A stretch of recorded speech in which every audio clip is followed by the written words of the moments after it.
Los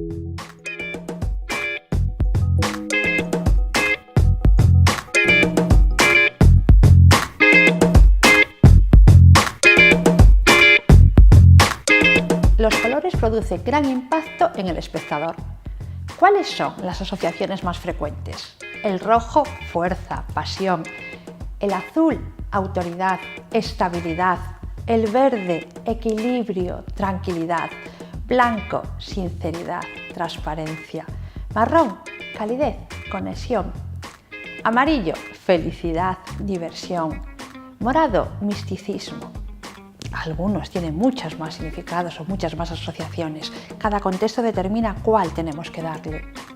El conocimiento del tema a tratar y la vestimenta, el atuendo que viste el orador muestra respeto por su auditorio y además le presenta como una persona en la que se puede confiar.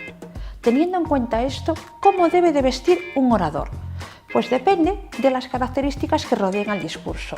¿De qué tema vas a hablar? ¿En qué localización? ¿En qué entorno? ¿Quién es tu público objetivo? ¿Quién va a ser tu audiencia? Estos y otros datos condicionarán cómo vas a vestirte.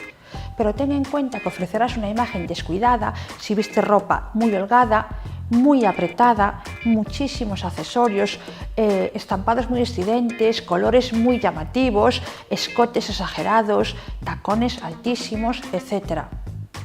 ¿Quieres ofrecer una imagen clásica? Viste de blanco y negro.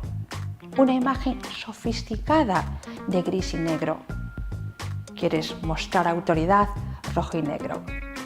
Tienes a tu disposición toda la paleta de colores. Escoge el más adecuado o los más adecuados a cada ocasión concreta.